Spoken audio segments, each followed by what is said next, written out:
예, 여러분 어서 오세요. 오늘은 법화 삼례 참보 천일기도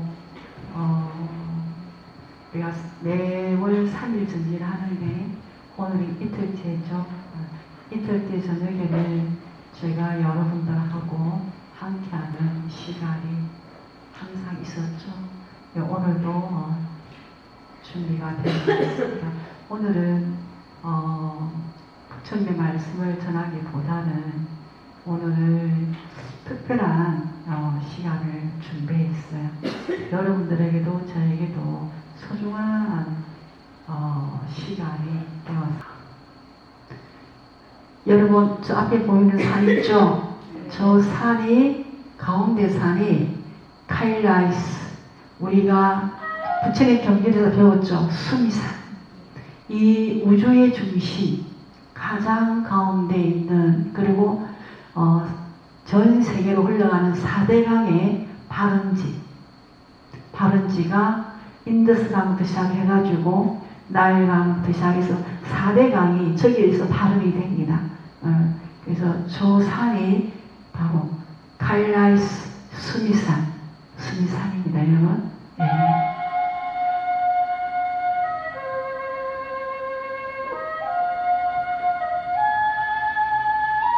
자, 여기서 잠깐만요, 여러분. 요 가운데 수미산 있죠? 네. 저쪽에는, 왼쪽에는 가문봉이에요. 강세원 보살님이 서 계시는 곳이고, 이쪽에는 금강수 보살님이 계시는 곳이라 해서, 저 골짜기에서 수미산을 걸어 들어가야 되는데, 요 입구의 양쪽에 이렇게, 밑에, 이제, 4대강에 거는지 물이 흐르고, 그 다음에 이렇게 양쪽에 가는봉, 이거는 금강수 보살산이에요. 금강수산, 가능산, 이렇게 해서 양쪽에 좌우보초로 거대한 산이 붙이고 있고, 그 사이길로 이렇게 들어가면 이제 수미산을 들어가는, 수미산을 이제 실제로 올라가는 길입니다. 네.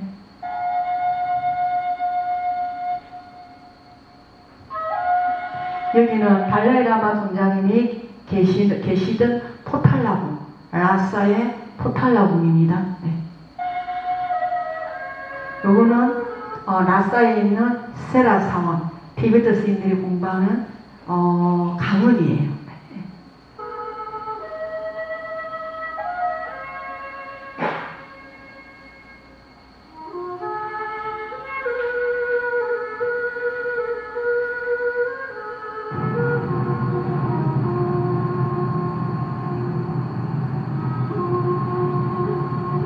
비행기에서 바라보는 라사의 하늘입니다. 중국 사천성의 수도 성도에서 라사로 가는 도중에는 히말라야 설산의 모습이 장엄하게 펼쳐집니다. 히말라야는 총 길이가 2400여 킬로미터로 이곳이 히말라야 끝자락인 것입니다.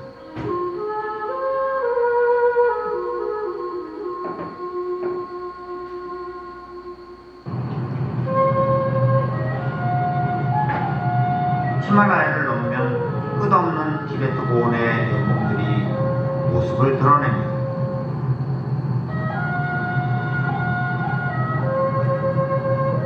공항에 가까워지면서 티베트 제조의 사원인 삼해 사원도 보입니다.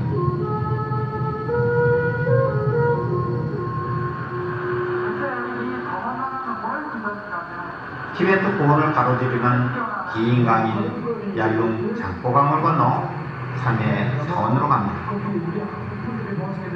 삼해 사원은 라사에서 밑으로 좀 더 내려가야 되는데, 거기에는 사자에서를 쓰신 파드마 쌍마왕께서 인도에 있는 날란다 대학에 계시다가 송쟁 깜프라고 하는 티베트 임금에게 초대를 받아서 티베트를 들어오는 거예요. 들어와서 저 땅에 저 거대한 강을 건너서 아주 강한 산맥에 있는 그 땅에다가 사메사라고 하는 절을 창문을 합니다. 저 절이 티베트 불교의 어찌 보면 건흥지라고 할 수 있을 만큼 중요한 사원인데 한 약 1300년 정도 됐다고 합니다. 네. 삼의 사원은 우주 법계의 진리를 나타내는 만다라 형상대로 건물과 탑을 배치한 독특한 사원으로 중앙의 법당은 수미산을 상징하며 티베트 최초로 불법성 삼보를 다 갖춘 유서 깊은 사원입니다. 포탈라 궁전이 자리 잡고 있는 산을 보통 홍산이라고 부르는데 범선의 모양을 하고 있는 포탈라 궁전을 관음보살이 살고 있는 제2의 보타산이라 칭합니다.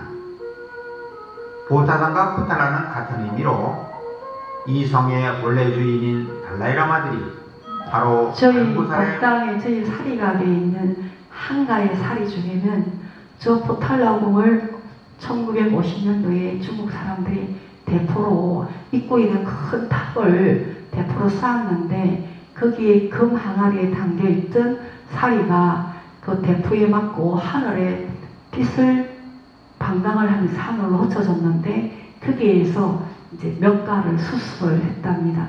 그래서 달라라마 존자님이 가지고 계시다가 그 중에 한 가가 저희 지금 도궁에 모셔져 있습니다. 화시라고 하기 때문입니다.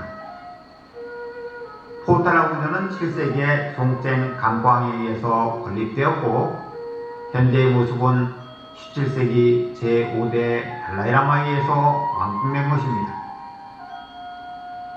아래쪽에 하얀 백궁은 정부 청사로 사용되었고 위쪽에 붉은색의 홍궁은 사원들인데 궁전 정상에는 황금색 법당들이 있고 내부에는 제불보살 그리고 역대 달라이라마의 영탑들이 칠보로 호화롭게 장식되어 있습니다.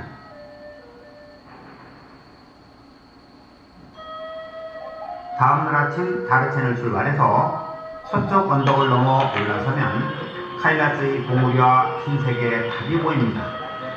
자, 여기까지만 들어주세요. 여기까지만. 네. 자, 여기가 그림을 띄워놓으세요. 네, 여기가 어딘가 하면, 여기는, 카일라스 수미산 들어가는 바로 초입이에요. 그래서 제가 간간히 여러분들에게 영상을 중요한 부분을 보여드리면서 스님이 2017년도 8월 달에 카일라스를 갔다 왔어요.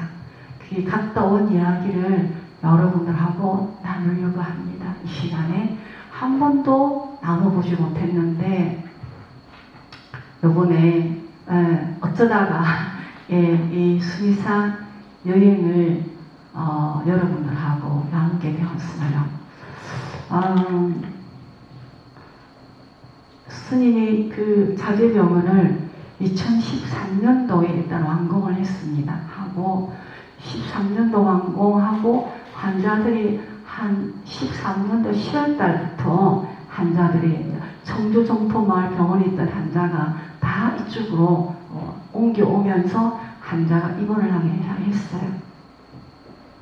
스님은 매우 똑똑한 척 하면서 아주 준비를 야무지게 한다고 의사도 3년 전부터 구해놨고 간호부장도 한 3년 전부터 그 구해서 훈련을 시키고 또 불교를 알게 하고 불교 공부를 하게 하고 그렇게 해서 온전히 그 불교의 그런 법의 맛이 이 병원에 그 스며들도록 하기 위해서 그 간호부장을 3년 전부터 이제 채용을 해서 이렇게 이제 교육을 시켰는데 스님은 정포마을 하스피스 병원을 15년 동안 운영하면서 1년이면 100명 이상씩 임종 환자가 병상 15병상에 100명 이상이 죽었다 그러면 계산해보면 3일에 한 명씩 죽었는데 어느 날에는 하루에도 7명이 돌아가시는 날도 있었어요. 그래서 뭐 정을 좌로 날도 돌아가시고 뭐 팔을 보름 날도 돌아가시고 시도 때도 없이 수없이 죽어가는 암 환자들과 15년을 살면서 스님이 중간에 뭘 문득 어떤 상황이 일어났냐면 왜 이렇게 암이 갑작스럽게 많이 생기고 이 암 환자들을 왜 이렇게 많이 발병하고 어째서 치료가 꼭 말기에 발병해서 이렇게 다 죽는가.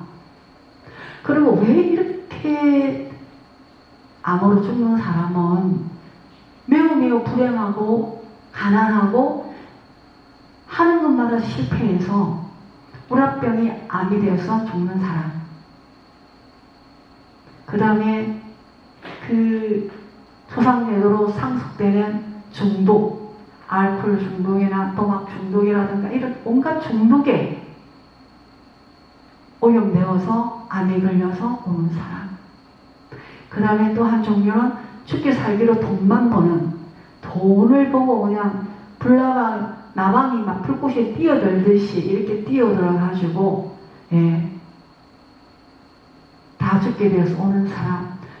이런 사람들인 거예요. 그래서 그 사람들을 정말 돌보다가 한 7년 정도 지났는데 이거는 아니다. 스님은 30살에 출가했는데 할 때 사실 불교를 잘 몰랐어요. 딱 법정스님 책을 보고 법정스님 삶을 보고 나도 법정스님처럼 살고 싶어서 스님한테 그래 사는 줄 알고 출가했어요.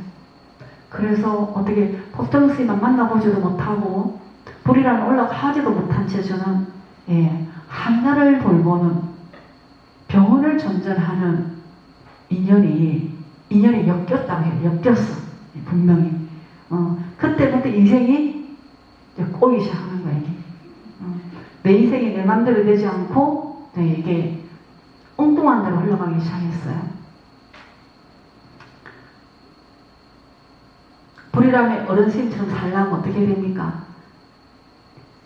사람도 없는 고요하고 깊은 산속에 틀어박혀서 글 쓰고 참선하고 이렇게 살아야 하는데 이거는 꿈도 꾸보지 못하고 저는 병원 쪽으로 제 발길이 묶이기 시작하면서 출가하고 3년부터 환자를 돌보기 시작했어요. 그 얘기 다 하려면 밤을 새워도 부족해. 거기까지. 그렇게 해서 한 7년이 지나니까 스님은 여러분들이 참선하고 기도하고 백활배하고 삼천배하고 만배하고 막 아비라 기도하고 무슨 천일 기도하고 백일 기도하고 너무 기도를 많이 하니까 난 여러분들이 질병도 없고 우리 불자들은 잘 살다가 명다하며 잘 죽는 줄 알았어요. 스님은 그렇게 죽는 줄 알았어요. 근데 제가 만나는 그 현장에서 만나지는 우리 불자님들은 정말 형편이 없는 거예요. 말할 수가 없어요. 여러분들이 병들어서 떨어지는 그 병원이라는 그 현장에는 불교도 없고 불자도 없고 성녀도 없고 불법성 산모가 하나도 없는 거예요. 뭐 말이냐면 그냥 죽어가는 한 사람이 있을 뿐인 거예요. 그 한 사람은 죽음에 대해서 알지도 못할 뿐만 아니라 이 병원에 딱 와서 만나게 되면 그냥 똥통에서 금방 건져낸 사람같이 탐진치삼독에 싹취가 나고 온갖 욕망과 욕정에 물들어서 정말 손을 쓸 수 없을 만큼 비참하고 처절하게 무지와 무명이 뒤덮여서 그런 상태로 오는 거예요. 그러다가 보둥그리다가 그냥 죽는 거예요. 그거를 정말 한 7년 보고 나니까 스님은 막 멀미가 나기 시작했어요. 그리고 여러분들에 대한 불신이 생겼어요. 이게 뭐가 문제가 있어도 문제가 있는 거다. 어떻게 저 옆에 있는 침대에 있는 저 기독교인이나 천주교인은 저렇게 쌈박하고 쿨하게 잘 죽는데 아, 우리 둘째 아들은 왜 이렇게 구질구질하고 지저분하고 진짜 너덜너덜하고 이렇게 죽을까? 문제가 뭐지? 이런 생각 한 개. 또 하나는 내가 죽어가는 사람을 좀 더 나은 세상에 태어나도록 돕는 것도 중요하지만 아직 병들지 않고 죽음 가까이 오지 않는 사람들을 더 건강하게, 몸과 마음이 건강하게 잘 수행하고 부지런히 올바르게 공부하고 몸을 잘 돌봐서 정말 나고 죽음에 걸림없는 이런 힘을 갖추도록 돕는 것이 더 유익하다. 이 생각 하나, 두 가지죠. 그 다음 또 하나는 이렇게 가르칠 수 있는, 법을 전할 수 있는 사람들을 많이 키워서 내 혼자 다 할 수 없으니까 그들이 좀 여러분들을 도울 수 있도록 가르쳐야 되겠다. 요 세 가지 생각이 들었어요. 근데 뭐 앞에서 날마다 사람이 죽어나가니까 그런 생각이 간절하게 일어났지만 그게 현실로 하는 거는 어려웠어요. 그래서 이제 청주에다가 작은 병원을 짓고 거기에서도 1년에 100명 이상 죽어나가는 이런 과정을 막 겪다가 또 정말 너무 멀미가 나고 너무 외롭고 힘들고 고독하고, 네. 저기 스님은 성가에서 독도 같은 존재예요. 독도. 아무도 이해하지 못하고 아무도 수용할 수 없는 독도 같은 존재. 선방을 가거나 강을 가거나 뭐 어떻게 그런 걸 해야 되는데 이게 공부는 하나도 안 하고 어디 가 있다? 병원에 가서 환자들하고 막 죽을 수 살고 있으니 내가 만약에 은사 스님이거나 스님이라도 그때의 관점에서는 참 왜 죽어가 있지 이렇게 생각을 할 만하겠다 싶어요. 그렇지만 당장 내 눈앞에 펼쳐져서 죽어가는 사람들이, 그러니까 목마른 놈이 울 판다고 그 자체가 너무 하루하루가 너무 cấp급했기 때문에 그런 소리도 귀에 안 달았어요.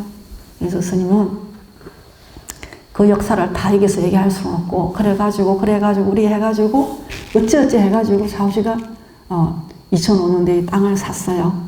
땅을 사서 땅도 소설같이 소설보다 더한 드라마틱한 과정을 통해서 이 땅을 사게 되었는데 그때 제가 어떤 생각을 했나 하면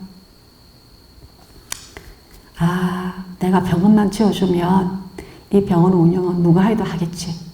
내가 딱 할 역할은 병원만 지어주는 거야. 그 다음 역할은 누군가 할 거야. 분명히 있을 거야.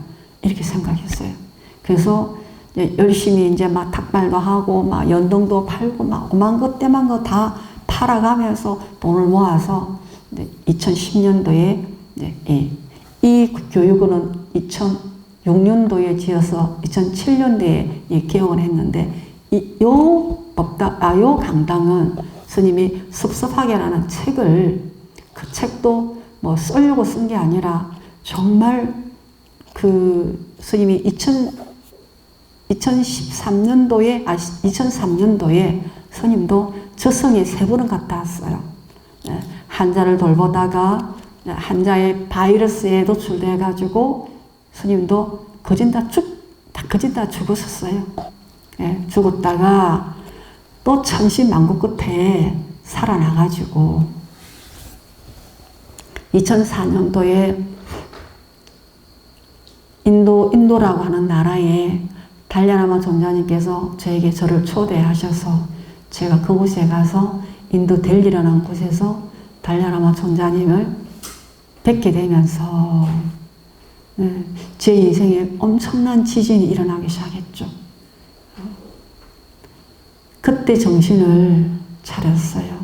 어떤 정신이냐면 내가 진정한 보리심을 일으키지 않고 이 일을 하는 것은 악업만 짓는 거다. 내가 진정한 보리심을 일으켜야 진정으로 내가 연민과 걸림없는 자유를 가지고 저들과 함께 할 수 있다라는 걸 깨달았어요. 그때 달라라마 존자님께서 입보리 행론이라는 논장을 강사하셨는데 그 입보리 행론을 제가 들으면서 너무너무 참여를 많이 했어요. 정말 말도 다 알 수 없어요. 그래서 2003년도에 죽었다가 살아나가지고 2004년도에 인도 가서 정신을 차리고 그래서 그 존자님께서 저에게 하신 말 중에 딱 한 가지, 스님이 가는 길은 진정한 부처님 제자가 가야 하는 길이고 나도 그 길을 가고 싶은데 아직 가지 못하고 있다. 그렇게 그 길을 가는 스님이 정말 보고 싶어서 내가 델리로 스님을 초대했다.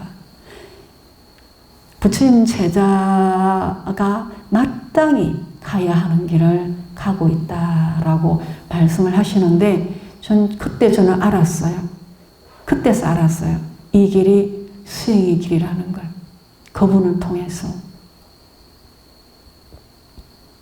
마땅히 가야 하는 길이라고 말씀하셔서 저는 그때까지 어떤 스님도 저에게 이 길은 네가 가야 하는 수행의 길이니 안심하고 그리 가면 우리가 지혜와 자비를 정득해낼 수 있다. 이게 바로 상구보리고 하중생의 길이다라고 알려준 사람이 한 명도 없어요. 그래서 그 말씀을 듣고 나는 이 길을 통해서 수행을 해가야 하는 사람이었구나. 이게 나의 수행의 길이고 나는 수행자였구나. 이런 생각했어요.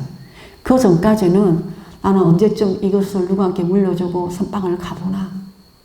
언제 선방을 가지? 이게 선방 갈 일만 호시탐탐 노리면서 누가 한 사람만 오면 앉혀놓고 내가 선방을 가야지. 그렇게 하고 살았는데 그 선방이 뚝 떨어져 나갔어요. 그런데 그 뒤부터 이제 땅을 사고 모금을 하고 해서 이제 2010년도에 이게 2007년도에 섭섭하게라는 책을 팔아서 그 책 인쇄비를 가지고 이거를 치웠어요. 책이 좀 많이 팔렸겠죠. 예, 인쇄비 8%인데 나중에는 12%까지 줬는데 그래도 책 한 권 팔면 그게 뭐 얼마나 되겠어요. 그래도 그걸 팔아서 이걸 지을 수 있을 정도로 책이 한 2년 동안 정말 엄청나게 많은 책들이 전 세계로 나갔어요. 교민들에게. 그래서 그 돈이 이걸 짓게 되었고 그래서 생각지도 안 했던 교육원을 먼저 짓고 이제 병원을 짓는데 병원 짓는데 3년 걸렸습니다.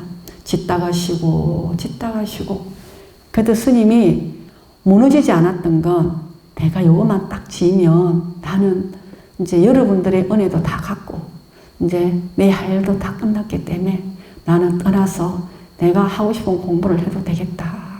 이 꿈이 있었어요. 그래서 그 꿈을 지고 아무리 힘들고 고단해도 이 길을 갔어요. 가는데 얼마나 많은 사람들이 엄해를 하고 비난을 하고 비판을 하는지 입에 담을 수조차도 없을 정도로 뭐 세상에서 들을 수 있는 말은 내게 다는 안 들렸겠지만 거진 다 봤다고 할 만큼 너무 많은 비난과 비판을 받고 하물며 능인스님이 병원 짓다가 돈을 다 싸들고 주고 도망을 가서 부도가 났다 소리까지도 다 듣고 나중에는 능인스님이 죽었다. 능인스님이 스트레스로 가로로 쓰러져서 죽었다 소리까지도 듣고 뭐 하여튼 들을 수 있는 거는 다 들어가면서 2013년도 8월 달에 제 중공이 났어요. 그래서 가을부터 환자가 들어오게 됐는데 스님은 이제 이걸 지어주고 떠나기 위해서 의사도 만들어 놓고 간호사도 만들어 놨어요. 그러면 이제 병원 지어줬으니까 전문 의료인들이 운영하겠지 이렇게 생각했어요. 그래서 병원을 딱 짓고 나니까 계산을 하니까 빚이 48억이 남아있는 거예요. 그것이 이제 너무나 저에게는 큰 걸림돌이었어요. 이 48억을 누구 갚으라 할 건가. 두 번째, 이제 의사랑 간호사를 다 뽑았는데, 이 의사랑 간호사가 살들이 바뀌는 거예요. 의사도 나가고 간호사도 나가고 또 들어오고 나가고 또 들어오고 나가고 막 이게 너무 이상한 거예요. 제가 지금까지 알아봤던 의사, 알아봤던 간호사들하고는 차원이 너무 다른 거예요. 깜짝 놀랐어요. 의사들도 급수가 있고 간호사도 급수가 있구나. 중생이 7억 명이면 우주가 7억 개나 있어요. 그와 같이 정말 다차원적인 인간들이 들었다 놨다 들어갔다 놨다를 하는데 저는 정말 너무 혼란스럽고 혼돈스러운 거예요. 내가 알던 의사들은 한 사람도 이런 사람이 없었는데 내가 3년 동안 공을 들었던 의사도 와서 2주 만에 그만두고 나가고 3년을 공을 들는 간호부장이라는 사람도 한 석 달 만에 그만두고 나가고 막 간호사들이 들어갔다가 나갔다 들어갔다 나갔다 의사가 들어갔다 나갔다 이게 정신을 못 차리겠네. 그런데 환자들은 천국에서도 막 들어닥쳐요. 병원으로. 내가 병원 운영을 만약에 할 거라고 생각했으면 병원 지으면서부터 병원 운영에 대한 공부를 했을 거예요. 근데 나는 운영을 할 거라고 생각을 안 했어요. 떠날 거라고만 생각했어요. 죽어, 이제 누가 하든 죽고 나는 간다 이렇게 생각했는데 스님도 똑똑한 스님이 하면 되고 운영도 어르신들이 하면 되지.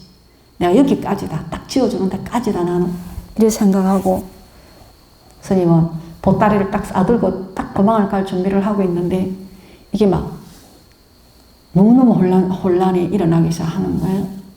그래서 이거 개원을 2014년도 6월달인가 개원을 했는데 뭐 개원이 뭐 갈 거 없이 2016년도까지 병원을 안정시키는데 의사들이 한 3, 4년 걸리기로 했는데 무슨 병원을 안정시키는데 3, 4년이 걸려 이런 생각을 했는데 진짜로 너무나 들고 나는 사람들도 다이나믹하고 그전에는 우리 정토마에서 일하는 사람들이 거짓 무보수로 일을 했어요. 봉사자로 일을 했어요. 돈은 차비 정도 받으면서 다 그렇게 일했어요. 근데 갑자기 병원이 생기면서 막 의사 월급이 1,몇백만 원, 간호사 월급 기본이 몇백만 원. 밤에 자다가도 벌떡 일어날 일인 거예요, 이게. 병원 짓는 3년은 아무것도 아닌 거예요. 병원을 지어놓고 나니까 우리 후원자들은 또 병원 다 지었다고 다 후원을 다 끊느네. 돈이 다 줄어드는데 저 병원에는 한 달에 5억이 있어야 운영을 한다라는 거. 그러니까 저는 그냥 멘붕이 오는 거예요. 이거는 내 몫이 아닌데 이거를 내가 어떻게 해야 되나. 내 여기에 대한 준비를 아무것도 안 했는데 스트레스가 엄청나게 오는 거예요. 들어오면 나가고 의사가 들어오면 나가고 막 이게 간호사도 들어오면 나가고 뭐가 뭔지를 모르겠는 거예요. 그때 제가 그냥 완벽하게 온전하게 수용할 걸 좋다 내가 짓기도 하고 내가 경도 내가 한다 이렇게 생각했으면 스님이 한 3, 4년 전부터 공부를 했을 텐데 운영에 대해서 내가 왜 떠난다고 했을까? 떠난다고 한 것은 여러분들이 그렇게 죽는 모습을 지켜보는 게 너무 힘들어서 마음이 돼서 죽는 사람이 없는 살아다 팔팔 뛰고 있는 곳으로 옮겨가고 싶었어요. 솔직하게. 그래서 병원 짓는다고 3년 동안 2002년부터 돈을 모으느라고 8년 동안 정말 달나라를 차를 타고 차를 운영한 걸 생각하니까 달나라를 왕복 2번 갔다 오고 한 번 더 갔어요. 왕복 2번 하고 한 번 더 갔어요. 키로수가. 차를 2년을 타면 30만 킬로를 탔어요. 제가 2002년도부터 병원 다 지을 때까지 차를 탄 게 1년, 2년 타면은 차를 하나 버려야 되는 거예요. 30만 킬로. 그래서 차를 몇 대를 바꾼지 모릅니다. 그래서 달나라를 왕복 2번 가고 한 번 더 갈 만큼 해가지고 2010년에 병원을 짓기 시작하는데 그 돈 12억 모아가지고 이제 병원을 짓는데 중간에 많은 사람들이 기부하고 했지만 다 짓고 나니까 48억의 빚이 남았더라. 그거 하면서 한 달에 5억씩 저 병원에다가 넣어서 운영을 하려고 하는데 정말 주변에 사람이 아무도 없는 것 같은 거예요. 광활한 사막에 그냥 길도 없는 사막에 내가 어디로 동쪽을 가야 할지 북쪽을 가야 할 줄 알 수 없는 길도 없는 사막에 나 혼자 있는 것 같아. 모금을 할 때도 혼자 한 것 같고 병원을 지을 때도 철저히 혼자 지은 것 같고 이제 운영하는 데 있어서도 몫이 다 나 혼자의 몫인 거예요. 나 혼자의 몫인 거예요. 그래서 그 의료진들하고 병원 식구들하고 환자들 사이에서 데리고 같이 함께 그 일을 해가는 청주 정토마을 짓는 건 아무것도 아니고 2002년도부터 8년 동안 달나라를 왕복 2번 만화 갔다 오면서 탁발하면서 12억 모아서 그래가 그 다음에 병원을 지어놓고 13년이 되니까 빚이 48억이 져 있어. 그리고 그것뿐만 아니라 한 달에 5억씩이 필요하다니 운용하는데 그것도 나게 너무나 놀라운 사건이었어요. 네. 근데 아무도 없어. 여기는 절도 아니고 아무것도 아니니까 사람들이 아무도 없는 거예요. 그동안에 조금씩 후원했던 사람들도 병원 지었다고 다 손을 놔버리는 거예요. 저는 이제 그때부터 2017년이 되니까 이 카일라이스를 갔다 오면서 제가 발견한 건데 길이 끝이 보이지 않는 긴 터널을 제가 라이터도 불도 안 들어오는 차를 타고 그 터널을 뚫고 나온 느낌이었어요. 차를 들이받고 죽지 않고 내가 이 터널을 벗어났구나 하는 지점이 저 카일라이스를 내려오면서 제가 알게 됐어요. 그래서 이제 2014, 15, 16, 3년 동안 그 돈을 병원에다 집어넣어 주면서 빚을 갚아가면서 교육을 하면서 사는데 어떻게 살았는지 모르겠어요. 그러다 보니까 몸도 다 무너지고 마음도 너덜너덜한 거예요. 병원을 지을 때도 정말 엄청난 많은 음해와 비난을 받았는데 운영할 때는 또 더하네. 예. 그 소리도 사실은 잘 귀에 들어오지도 않았어요. 너무 힘이 들어서. 예, 그러고 사는데 스님이 여기에서 우리 스님들을 좀 잘 키워서 훌륭한 스님으로 키워서 세상 밖에 내보내고 싶어서 스님들을 교육을 많이 시켰어요. 어떤 사람은 10년, 8년, 5년 이렇게 그 불사를 하면서도 그 인재불사가 그래도 최고다 이래서 많이 시켰는데 참 거기서 스님이 그 어렵고 힘든 2015년, 16년 이때에 그렇게 이 어렵고 힘든 과정에서 의지하고 함께 머리를 맞대고 같이 가야 했던 스님들이 등을 돌리고 떠나는 것을 보면서 스님이 진짜 마음이 많이 무너졌어요. 그래서 그래 이제 2016년도에 그때는 이제는 여기까지다. 자, 그만했으면 좋겠다 하는 마음이 일어났어요. 여기까지고 그 다음에 이 병원은 누가 와도 하겠지라는 마음이 들면서 스님이 정말 스스로 일어났던 마음 중에 처음으로 그만 살았으면 좋겠다라는 마음이 일어났어요. 내가 그만했으면 좋겠다. 너무나 좌절스럽고 절망적이고 그냥 끝도 없는 절벽으로 떨어지는 느낌이었어요. 그거를 할 때는 허허벌판 사막에 혼자 있는 것 같은 느낌이었는데 이제 2016년도는 그냥 절벽에 떨어져서 내가 만신창이가 되어버린 느낌이었어요. 산산이 부서져 버렸어요. 그래서 그만 살았으면 좋겠다. 이 마음이 계속 올라오는 거예요.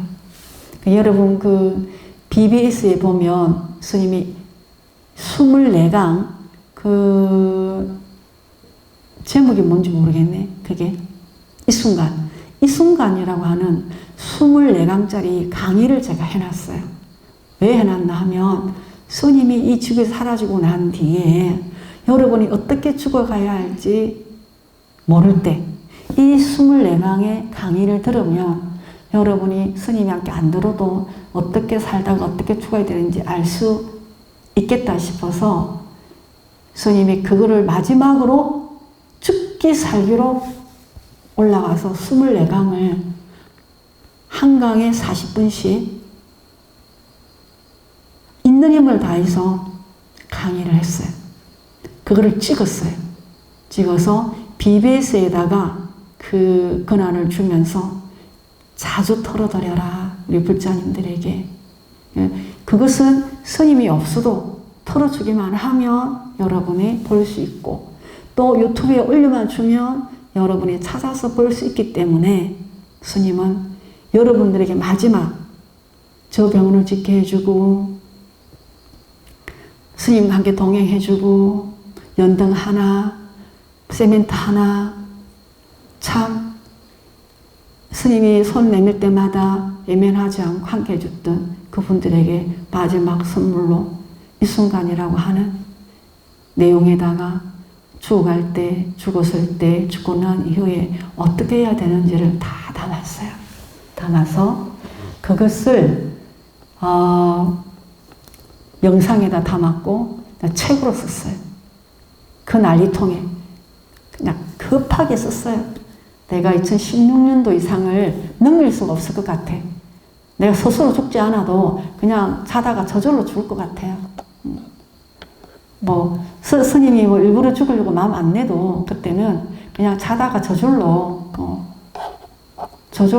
심장이 멈추고 그냥 저절로 충분히 죽을 수 있는 상황이었어요. 그래서 그렇게 2006년도에 이 순간 책이랑 이 순간을 영상에 다 담아서 여러분들에게 이 세상에 스님이 있다가 간 흔적을 그렇게 남겼죠. 남기고 이제는 그게 딱 끝났을 때 이제는 내가 자다가 죽어도 괜찮다. 이제는 내가 죽을 준비가 다 됐어. 떠날 준비가 다 됐어. 그래서 그때 나이가 스님이 그러면 56살이에요. 근데 스님이 잘 알지도 못하는 어떤 스님이 찾아왔어요. 찾아와서 스님 그 불사한다고 고생 많았는데 수미산 한번 갔다 오지요. 그래. 수미산이 어디예요? 그랬더니 그 스님 비구 스님인데 자기가 작년에 갔다 왔는데 참 좋더라. 자기도 많이 힘들었는데 갔다 오니까 부친 카피가 있더라. 난 너희 스님에게 꼭 알려주고 싶다. 그리고 전화가 왔구나. 전화가 왔어. 그래서 당신을 한번 찾아오라는 거예요. 그래서 어디냐 하는 게 제주도래요. 찾아갔어요. 제주도를. 그래서 이제 갔더니 당신이 수미산 갔다 온 얘기를 해주면서 스님이 병원 짓는 거 내가 쭉 지켜봤는데 정말 어려웠을 거다. 아직도 끝난 여정이 아닌데 그거 운영하느라 얼마나 힘드냐. 다 떨쳐버리고 한번 가라. 이렇게 얘기했어요. 그럴 때 저는 딱 생각이 잘 됐다. 여기서 자다 죽느니 수미산 걸어가다가 그냥 죽는 게 낫겠다. 그러면 거기는 시체를 치울 수가 없어요. 그냥 말들이 싸는 똥을 주워다가 시체를 넣고 말똥으로 시체를 다 태운답니다.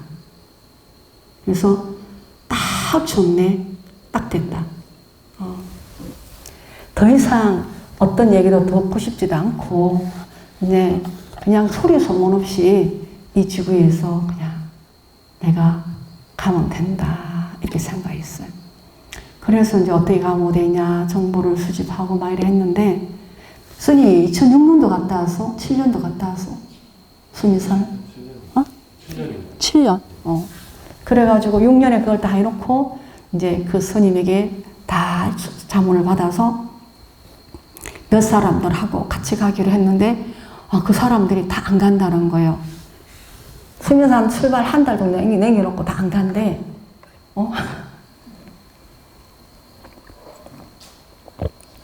그래서 너무 잘 됐다 그러면 나 혼자 가지 뭐.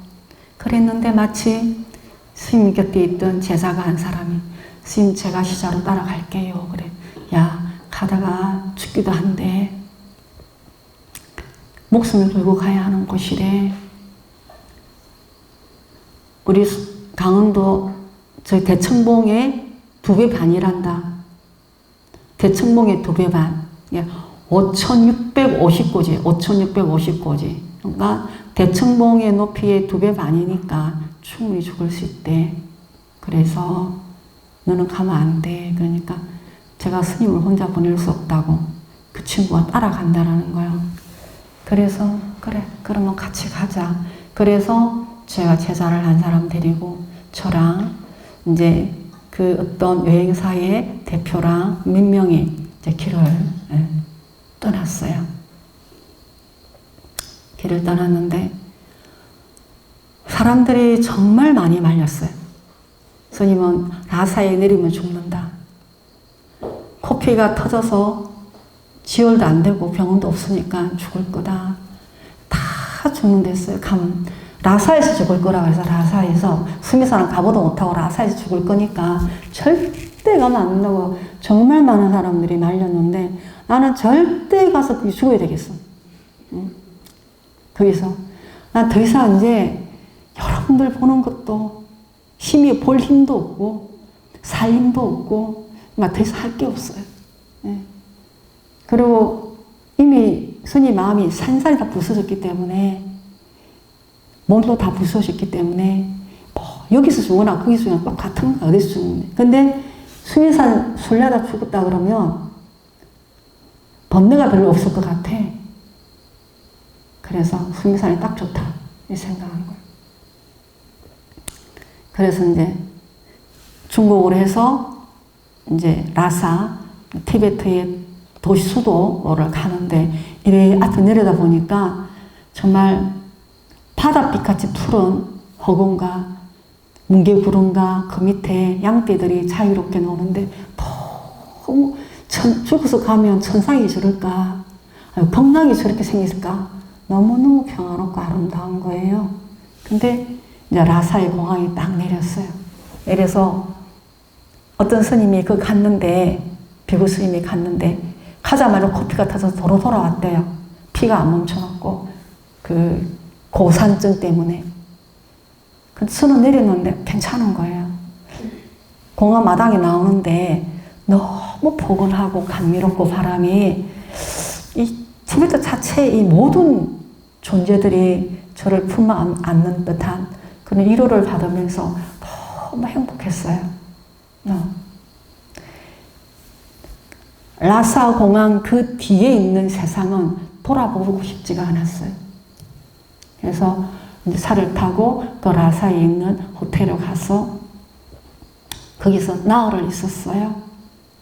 포탈라궁도 앞에서 바라보고 그때는 스님이 숨이 차가지고 잘 걷지를 못할 때예요. 그래서 그 포탈라궁을 이 계단을 올라갈 수 없었어. 밑에서 바라보고 또 달나라와 존자면 여름궁전도 가보고 그 다음에 세라 사원도 가고 그런 거기에 있는 여러 사원들도 방문하면서 고산증 적응을 했어요. 4일 동안 하고 이제 그 다음에 삼해사 아까 보셨죠? 삼해사를 갔어요. 삼해사를 가는데 참 낯설지 않다라는 마음이 들고 이거를 저를 지으면서 얼마나 고생을 했을까 이런 마음이 들면서 삼해사에 가서 파다마삼바바도 뵙고 그럴 때 파다마삼바바의 모습이 거기에 딱 모셔져 있어요. 그래서 그 당신이 지은 이 사자의 설을 가지고 많은 중생들을 이롭게 하고 싶었는데 이제는 내가 더 이상 몸도 마음도 힘이 없어서 내가 할 수가 없어서 내가 티베트를 왔습니다. 내가 스미산을 왔습니다. 라고 얘기했어요. 그러고는 이제 거기에서 이제 차를 타고 이제 5일, 4일 되는 날 이후부터 이제 그 스미산에 있는 데까지 가는 거예요. 라사에서 차를 타고 한 7일, 8일을 가야 수미산이 있는 데까지 나와요. 가는데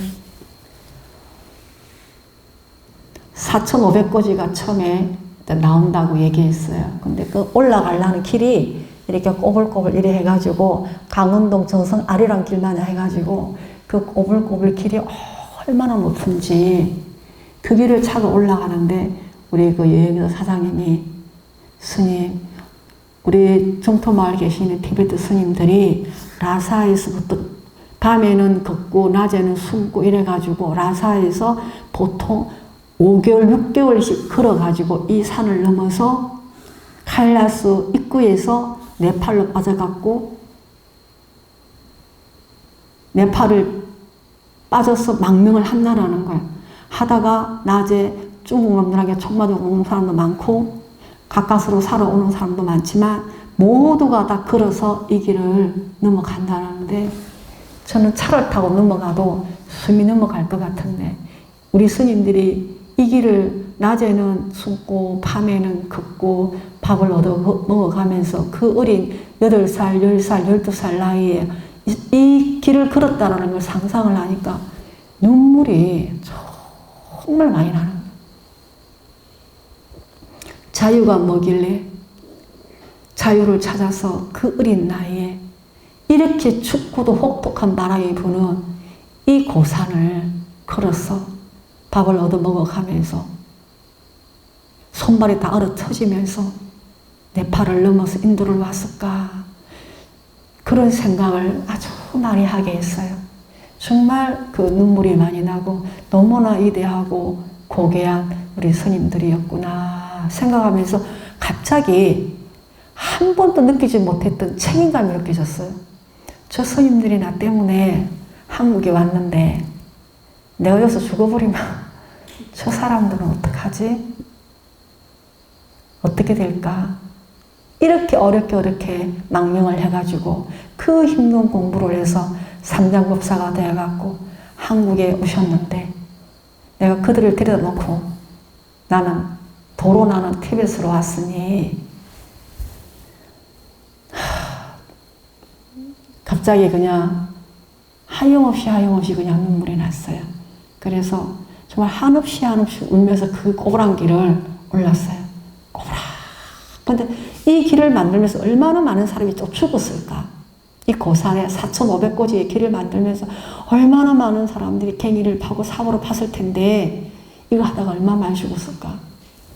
이 값지고 피로 만들어진 이 길을 내가 죽으러 간다고 누워서 철철 울면서 이 길을 가고 있는 내가 있는 거예요. 그래서 4,500까지 올라가니까 그 티베트 깃발 있잖아요. 바람이 날리는 거. 그게 막 가득 이렇게 날리고 있는 그런 돌탑이 있는 정상이 있었어요. 그 밑에 보니까 바다보다 더 푸른 4,500거지의 호수가 망망하게 펼쳐져 있는 거예요. 호수가. 눈이 시리도록 푸른 호수가 펼쳐져 있고 산 꼭대기에서는 많은 외국인들이 그 호수를 바라보고 있고 저도 잠깐 내렸다가 이제 그 호수를 끼고 이리 내려가는데 점심을 먹을 시간이 됐어요. 그래서 이제 일행들이 점심을 먹자고 허름한 식당에 갔는데 그 식당 테이블마다 조그마한 쪽마늘, 쪽마늘이 소쿠리에 이렇게 담겨져 있어요. 이게 뭐냐 그러니까 이게 이 티베트 만원이라는 거예요. 이거를 먹으면 고산증이 좋으니까 사람들이 먹으라고 내비뒀다라는 거예요. 그래서 나도 모르게 무의식적으로 그걸 하나 까서 입에 넣고 씹어 먹었는데 처음에는 먹을만 했어요.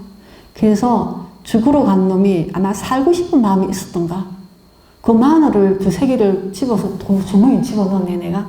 그 쪽마늘 2-3개를 집어넣고 다시 차를 타고 또 쭉 가는 거예요.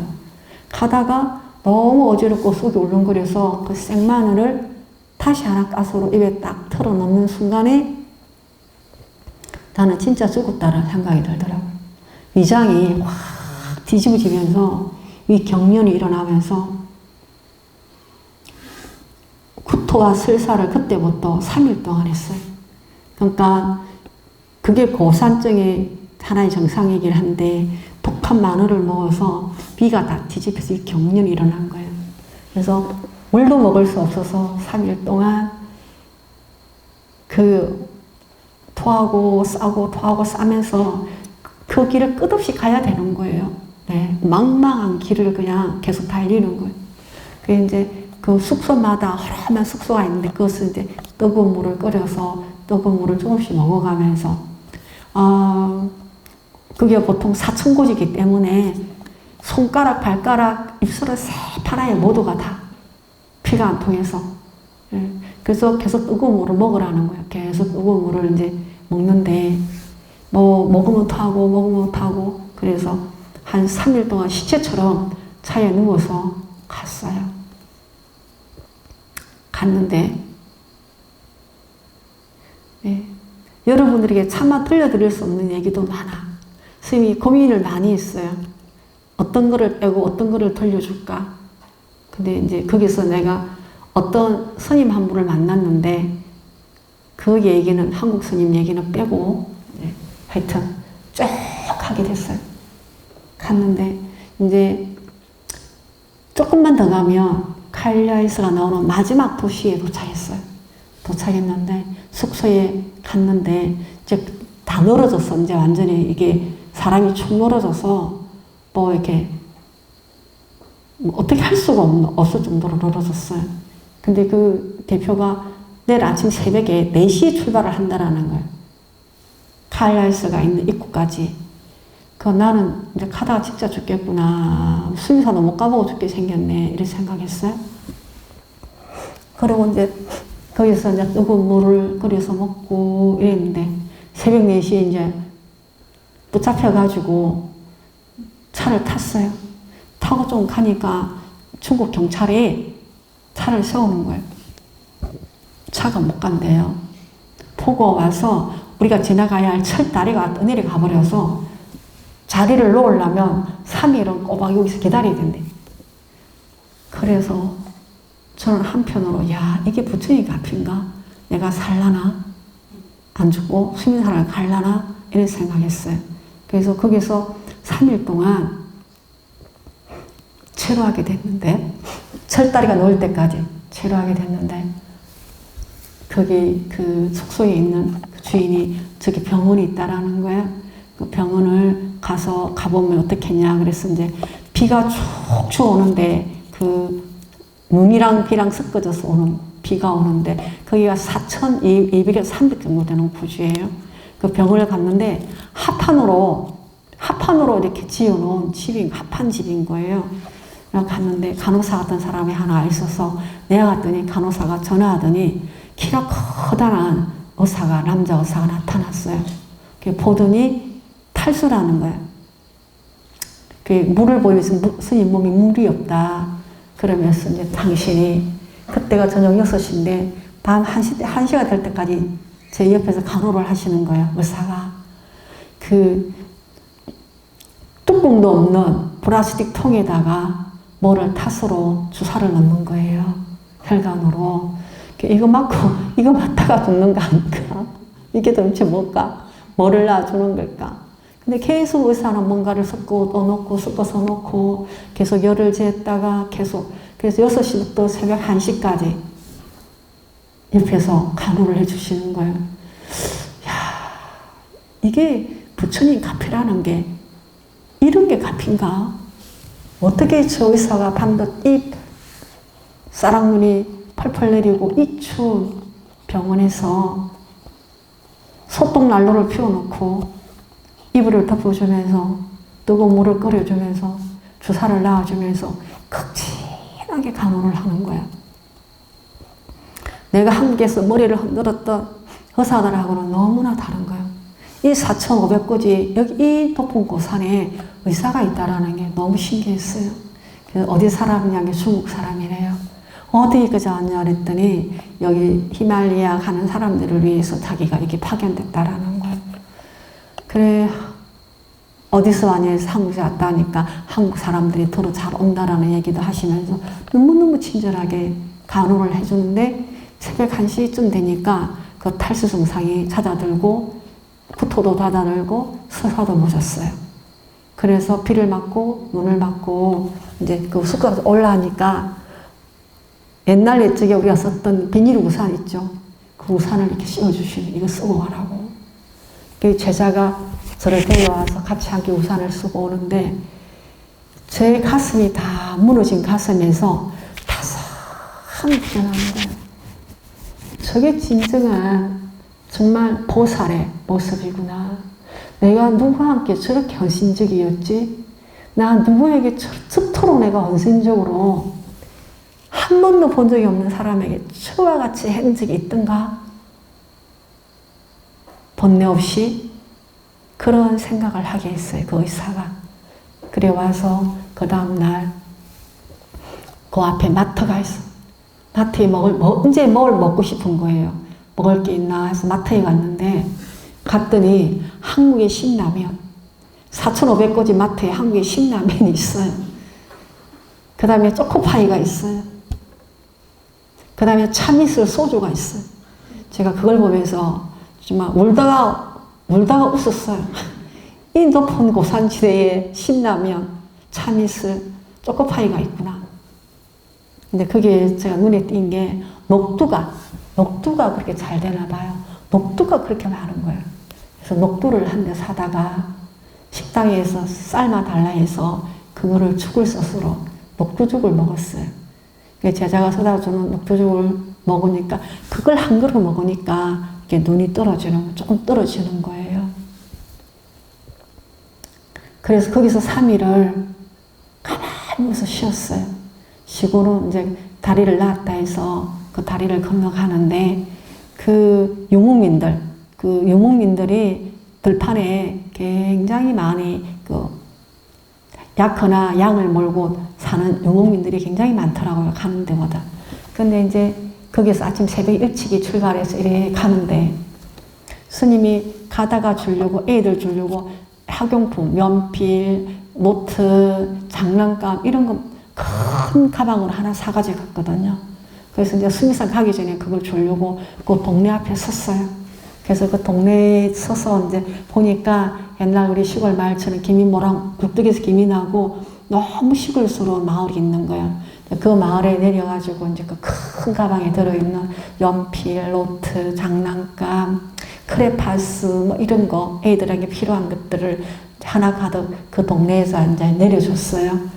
내려주니까 그 동네에 어떤 그 사님이 자기들이 아침에 먹으려고 구운 빵이라고 이렇게 달만큼 동그란 도톰한 흰 빵을 한 몇 개를 선물로 줬어요. 그 빵이 한 개가 제 몫으로 넘어왔는데 제가 그걸 이게 손으로 뜯어 먹으면서 이제 칼라신 데까지 가는데 그 빵이 한 조각 넘어갈 때마다 피가 되고 한 조각 넘어갈 때마다 기운이 되고 그게 한 조각 넘어갈 때마다 제 몸 전신에 자양분이 되는 걸 느꼈어요. 정말 특별한 경험 없어요. 그 딱딱하고 마른 빵이 그거 이렇게 뜯어서 한 입에 넣을 때마다 피가 되고 살이 되고 골수가 되고 제 몸이 살아나는 느낌을 받았어요. 그 빵 한 조각으로. 그 정말 너무 신기한 경험을 하면서 다음에 한국에 가면 내가 안 죽고 살아가면 우리 스님들에게 이 빵을 꼭 좀 구워달라 해야지 이렇게 하면서 그 빵을 먹었어요. 그리고 이제 가서 이제 그 가일라스 산 입구에다가 숙소를 정하고 짐을 놓고 거기서 하룻밤을 자고 그 다음 아침에 6시에 가일라스 입구에 출발한다라는 거예요. 그 출발지는 바로 여기예요. 여기거든요. 근데 저기에는 수미산은 힌두교 신의 성지이기도 하고 불교의 성지이기도 하고 많은 중앙아시아의 많은 종교의 성지라서 다양한 사람들이 저기로 오는 거예요. 그래서 짐은 저런 말이나 당나귀가 짐을 실어다 줘요. 그래서 말을 탈 줄 아는 사람은 말을 타고 가기도 하고, 어떤 사람은 걸어가기도 하고, 어떤 사람은 오체투지로 올라가기도 해요. 근데 저기에서 제1캠프까지 새벽 6시에 출발하면 오후 5시가 돼야 제1캠프가, 4시 5시가 돼야 제1캠프가 나와요. 좀 더 올라가 볼까요, 우리?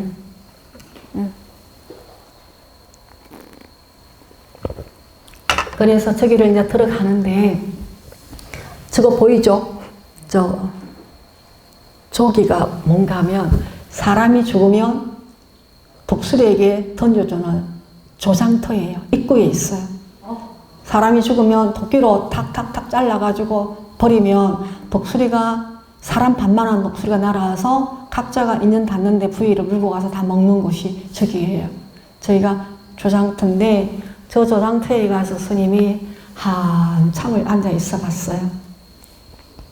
살아난 사람이 가서 앉아 있으니까 독수리가 눈을 벌끔벌끔 치고 쳐다보는 거예요. 아이 신발도 있고, 아이 옷도 있고, 어른 옷도 있고, 뜯어먹다 남은 뼈도 있고, 이게 이렇게 무상한 건데, 이렇게 허망한 건데, 나 왜 이렇게 마음이 고통스럽고 괴로웠을까? 죽어지면 이 한 조각 뼈다귀밖에 남지 않는데, 이것마저도 없어지는데, 내가 무엇 때문에 이렇게 나는 괴롭고 고통스럽고 힘이 들었나? 아무것도 아닌데 라는 마음이 들었어요. 그 조장터를 둘러보고 이제 그 다음에 이제 안을 들어가는데, 양 사방에 끝이 보이지 않는 붉은 산이 버티고 있고, 그 산 계곡으로 제1캠프까지 오후 한 4시? 3시, 4시? 빨리 걷는 사람들은 3시쯤, 나같이 빨리 못 걷는 사람은 한 4, 5시쯤. 저는 갔는데 벌써 어둠이 내렸어요. 제1캠프에 갔는데, 예, 그래서 제1캠프에 도착하니까 어둠이 저는 어슬어슬 내리는데, 다른 사람 벌써 다 도착해가지고 벌써 쉴 준비를 다 하고 있고, 우리 일행은 저 때문에 뒤로 확 쳐졌어요. 제가 빨리 걷지 못해서. 그러니까 저기서는 숨 한 호흡에 그런 한 걸음인 거예요. 빨리 걸을 수도 없어요. 예. 저기가 4,200, 300 정도 입구가 그렇게 돼요. 이제 점점 올라가기 시작하죠. 그래서 이제 그 추부로 사원이라는 사원이 있는데, 저희들은 거기서 제1캠프를 삼기로 하고 그걸로 갔어요. 그 딱 가서 해가 어둑어둑 내리는데, 수미산이 바로 제 코앞에 탁 펼쳐지는 거예요. 저 거대한 수미산을 제가 보면서 내일 이제 저기에 도전을 할 거라 생각하니까 정말 심장이 뛰고, 밤이 되는데 하늘의 별이 금방 땅으로 떨어질 것 같은 조그마한 별들이 막 하늘 천지의 별인 거예요. 정말 아름다웠어요. 그리고 그 주부로 사원은 밀레라빠 스님께서 수행하던 곳인데, 거기에 스님들이 살고 있는 거예요. 수미산 꼬라를 도는 사람들을 위해서 거기에서 저희들에게 방을 내주고 물을 끓여주고 숙식을 하도록 돕고 있는 거예요. 거기 어린 동자 스님들이 2명 있었는데, 동자 스님들이 그렇게 애교를 떠는 거예요. 따뜻한 물도 끓여다 주고, 짬바도 만들어다 주고, 차도 끓여주고, 법당 구경도 시켜주고, 마음을 즐겁게 웃게 해주는 거예요. 그 어린 사미 스님들이 아주 장난스럽게. 제가 웃음을 잊어버렸는데, 그 어린 사미 스님들을 통해서 그날 제가 웃게 됐어요. 내가 언제 웃었는지 기억도 나지 않았는데, 거기에서 4,500 수미산을 코앞에 놓고 그 사원에서 이제 처음으로 웃는 저를 만났어요. 만났는데 그 어린 사미들이 소똥을 넣고 피우는 난로에다가 저랑 저희 일행들을 앉혀놓고 따뜻한 차를, 우유차를 얼마나 많이 끓여주는지, 몸이 따뜻해질 때까지, 땀이 날 때까지 그거를 끓여주는 거예요. 옆에 앉아서. 참 너무너무 감사했어요. 그래서 그거를 이제 그리 먹고, 그 다음에는 이제, 그 다음날 새벽에 3시에 수미산을 간다라는 거예요. 3시에 달도 없고 막 별만 초롱초롱하고 앞도 뒤도 안 보이는 깜깜한 밤을 수미산을 오른다라는 거예요. 정말 뭐 어처구니가 없었는데, 예. 근데 우리를 가이드한 중국 사람도 그 길을 잘 모르는 사람이었고, 나를 데리고 간 그 대표도 길을 그렇게 잘 모르는 사람인 거예요. 대충 아는 사람인 거예요. 새벽 3시에 우리는 짐을 아주 작은 당나귀에다 싣고 출발을 했어요. 한 8명 정도가. 그래서 이제 그 강을 시냇물을 건너서 그 가늠산하고 오른산과 왼쪽 산이 있는데 그 사이에 길을 들어가야 되는데 어디로 올라갔냐면 간음봉을 올라가서 간음봉을 그걸로 안 들어가고 그 조랑말을 끌고 산 꼭대기를 올라간 거예요. 길을 몰라가지고 그 밤에 올라가다 보니까 막 태산 같은 돌덩어리가 산으로 되어 있는데 한 발만 잘못 디디면 그냥 떨어져 바로 죽을 것 같아. 근데 한 8분 정도까지 올라갔는데 그 당나귀가 울면서 안 가는 거예요. 딱 붙어서 꼼짝을 안 해, 당나귀가. 아무리 가자고 때려도 안 가, 당나귀가. 그래서 이제 그 중국 가이드가 이 스님이 타면 얘가 산을 올라갈지도 모르겠대. 그래가지고 내가 세상에 나는 아직까지 말도 한번 본 적이 없는데 그 조그마한 당나귀를 나를 그다 달라랑 태웠네. 그 마부가 위험할까? 키가 조그만한 밤에 어두워서 보지도 않아. 눈만 까맣게 바짝바짝하지. 그 키도 조그마하고 아주 말라 비틀에 아주 너무너무 약한 마부가 말을 잡고 있는 거예요. 근데 그 당나귀가 나를 딱 태우더니 소리를 뭐라고 내더니 마부를 질질 끌고 나를 태워가지고 그 산 꼭대기에서 우리가 출발했던 때까지 말이 달려서 밑으로 뛰어내려오는 거예요. 저를 태우고. 그 바위를 넘어가지고 그때서는 알았어요. 이 조랑말을 내 등 뒤에서 누가 나를 딱 끌어안고 잡고 있다라는 것을. 안 그랬으면 저는 말에서 떨어져서 거기서 죽었을 거예요. 근데 누가 딱 끌어안고 말거비를 딱 쥐고 하늘을 날듯이 말이 날라서 그 출발했던 자리까지 내려와 버렸어요. 그래서 나는 일행하고 어디서 헤어졌는지도 모르게 헤어진 거예요. 나밖에 없어. 말도 안 통하는 그날 마부가 죽은 줄 알았어요. 오다가 돌에 치여갖고 마부도 없는 줄 알았는데 이 보니까 마부가 내 옆에 서 있는 거예요. 7월 같은 어둠에 별밖에 없는데 천지에 사람 하나 없고 아무것도 없는 적막한 곳에 그 조그마한 쪼랑말이랑 나랑 마부랑 셋이 샀는데 그때 스님은 진공묘유라는 것을 처음 느껴봤어요. 죽음이 산산에 깨어져 버린 말 그대로 그냥 그 공황 상태, 존재가 없어, 존재가.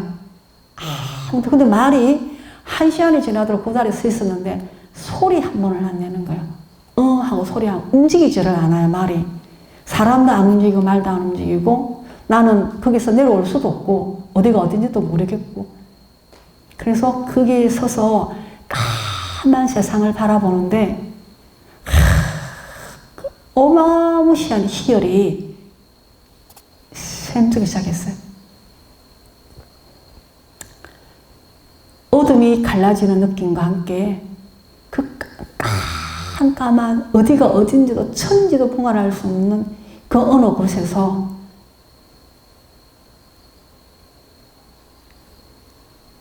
세상이 확 밝아지면서 저를 똘똘 묶고 쌓여있던 번뇌가 어디로 가버렸는지 다 없어지고 그냥 그 청노란 고요 속에 제가 그냥 놓여져 있는 거예요. 허공에 떠있는 공처럼 그렇게 놓여져 있었어요. 이 공적함을 어떻게 말로 표현할 수 있을지 모르겠어요.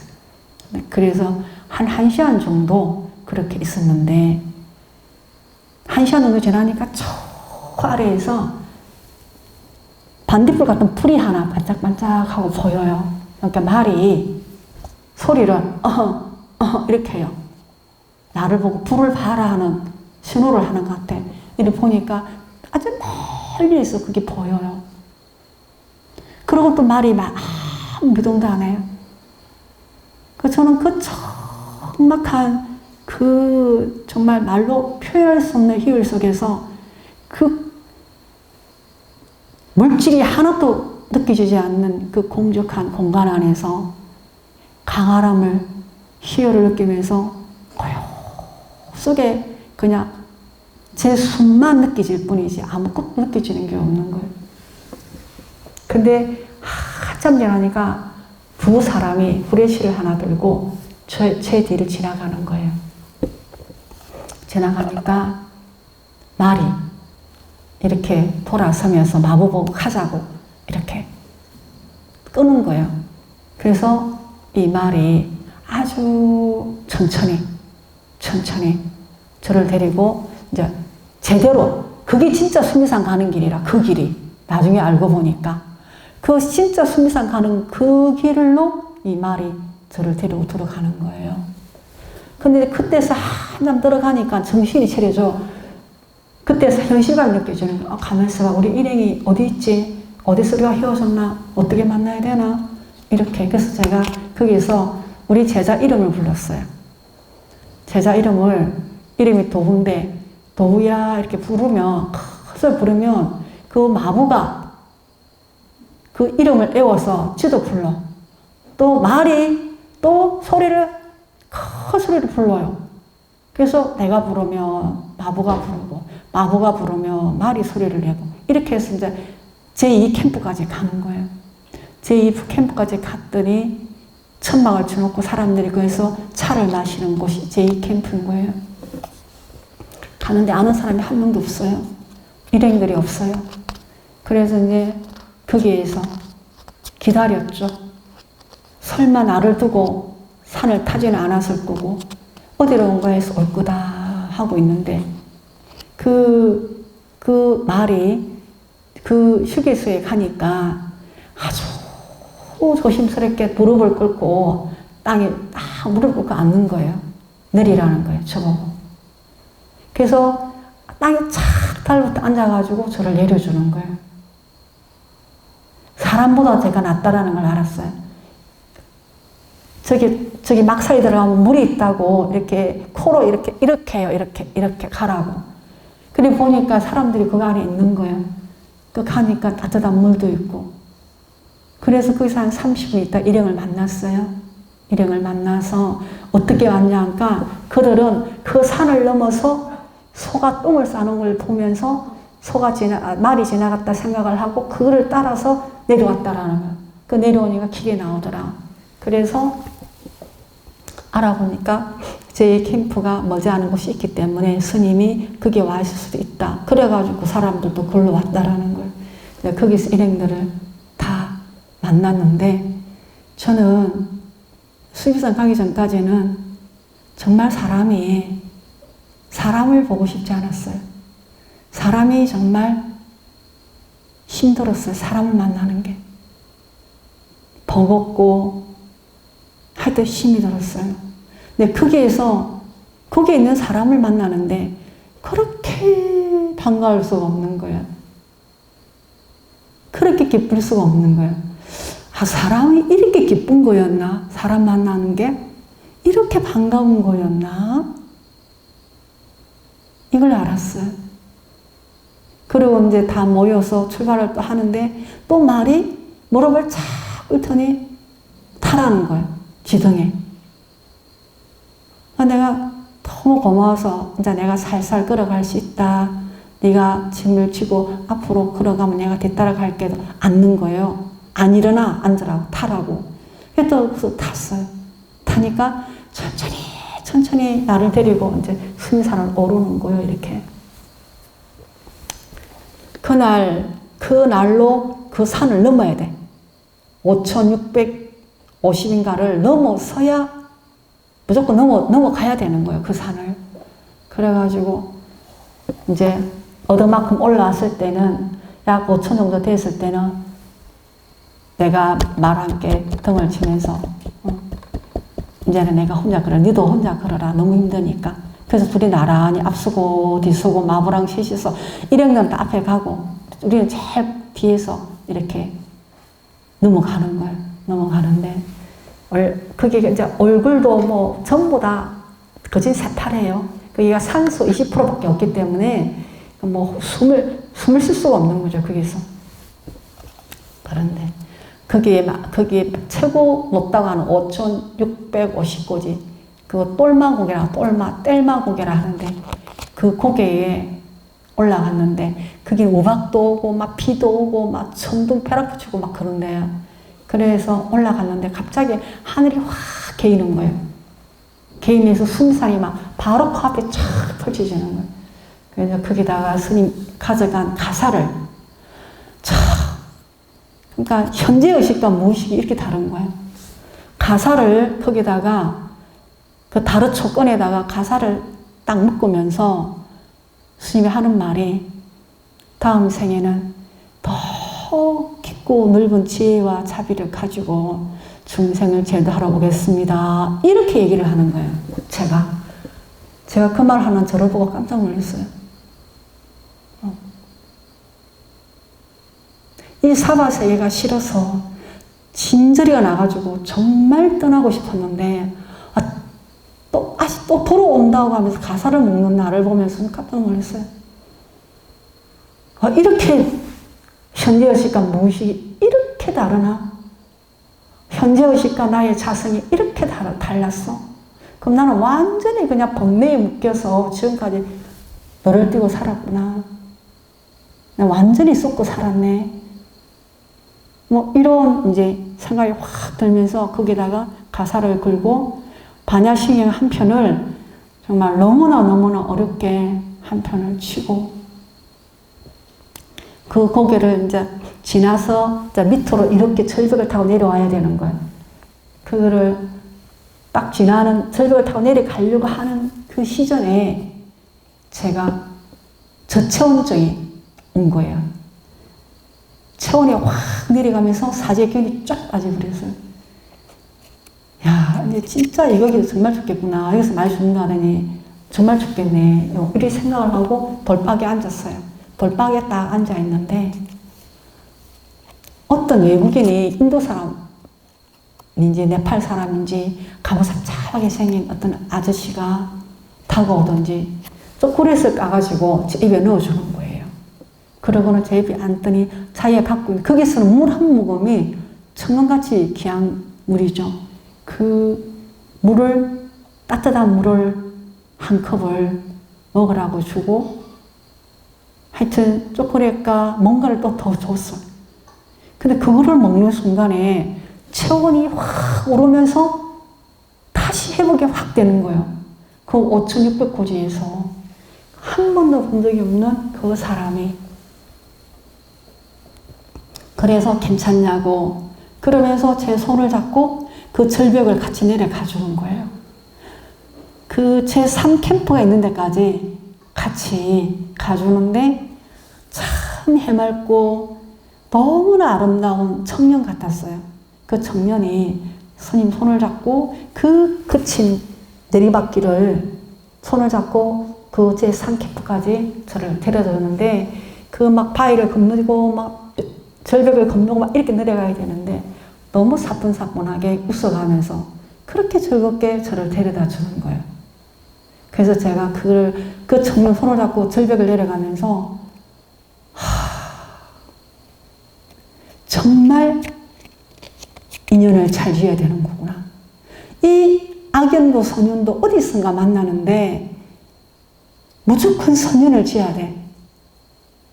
무조건 선연을 지어야 돼. 그래야 그 선녀이 이런 곳에서 나타나서라도 나에게 물을 주고 초콜릿을 주고 어떤 또 양식 같은 걸 주고 나중에는 손을 잡아서 그 높은 절벽을 타고 같이 타고 내려와주고 제 삶 캠프까지 데려다주고 하늘에서 내려온 천신처럼 그렇게 가뿐하게 스님을 달라당 들어다가 제 삶 캠프까지 데려다 놓는 것 같이 그렇게 데려다 놔주는 거예요.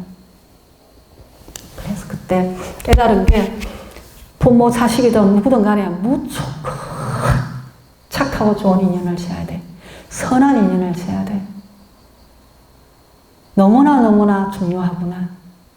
어려움이 있을 때마다 하다못해 그 쪼락말까지도 말 못하는 마법까지도 어쩌면 그렇게 우리 나를 낳아준 어머니도 아버지도 형제에게도 어떤 스님에게도 저는 그런 보호와 보살핌을 받아본 적이 없어요.